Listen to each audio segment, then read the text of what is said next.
এই ধাঁধাদারি, এই যে সিস্টেম, এই সিস্টেমের কারণে আল্লামা আজিজুল হক রহমতুল্লাহ আলাইহি, মামুনুল হক হাফিজাহুল্লাহর পিতা, তার হাতেও বেড়ি দিয়েছে এই গণতন্ত্র।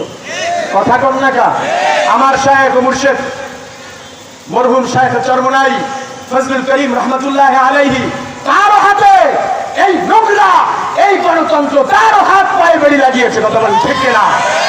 এদেশের মুক্তিকামী মানুষের জননেতা আল্লামা মুফতি আমিনী হাফিজা রহমতুল্লাহ আলাইহি, তাকেও গৃহবন্দী করে রেখেছে এই গণতন্ত্র। কথা বলেন ঠিক না?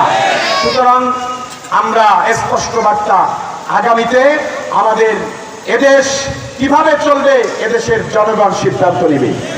কারণ 92% মুসলমান।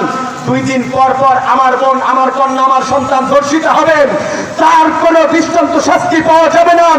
গাজীপুরের ভিতরে আমার কন্যাকে, আমার মেয়েকে ইসলাম নামক ওই আমাদের দলের দুশমন, এদেশের লাল গেরুয়া পতাকা যারা পদে পদে উড়িয়েও এখনো তারা তাদের কার্যক্রম বিদ্যমান রেখেছেন, প্রশাসনের ভিতরেও তাদের কার্যক্রম বিদ্যমান রেখেছেন।